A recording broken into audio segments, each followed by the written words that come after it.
एकनाथच्या बापाचं आमचा येलगाव 5 कोटी पाण्यात उधळणार. अरे आमचा येलगाव 5 कोटी पाण्यात उधळणार. अरे आमचा येलगाव 5 कोटी पाण्यात उधळणार. अरे या भ्रष्ट अधिकाऱ्यांचं करायचं काय? खाली डोकं वर पाय. अरे या भ्रष्ट अधिकाऱ्यांचं करायचं काय? खाली डोकं वर पाय. अरे मैदान आमच्या हक्काचं नाही कुणाच्या बापाचं. अरे मैदान आमच्या हक्काचं नाही कुणाच्या बापाचं. अरे टक्केवारीनं काम करणाऱ्या लोकप्रतिनिधीचा धिक्कार असो. अरे या महापालिका अधिकाऱ्यांचं करायचं काय? खाली डोकं वर पाय. अरे मैदान आमच्या हक्काचं जिंदाबाद. शिवसेना जिंदाबाद. अरे शिवसेना अंगार आहे. बाकीचं बंगाल. छत्रपती शिवाजी महाराज की जय. जय भवानी. जय शिवाजी.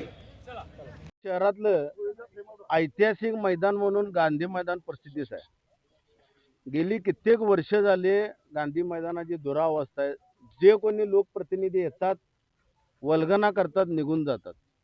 अगदी अशाच प्रकारे कोल्हापूर शहराचे सध्याचे लोकप्रतिनिधी राजेश क्षीरसागर यांच्या माध्यमातून 5 कोटी निधीची घोषणा झाली होती. निधी इथं किती आला माहिती नाही आणि 5 कोटी रुपये कुठे गेले म्हणजे गांधी मैदानाच्या विकासाच्या नावाखाली लोकप्रतिनिधी पुन्हा मलई खायला शिकलेत का? म्हणजे त्यांचा मूळ गुण पुन्हा शरीरातून उद्भवला असं आज आपणास निदर्शनास दिसतं. गांधी मैदानाच्या आंदोलनाच्या संदर्भात हा पहिला टप्पा आहे.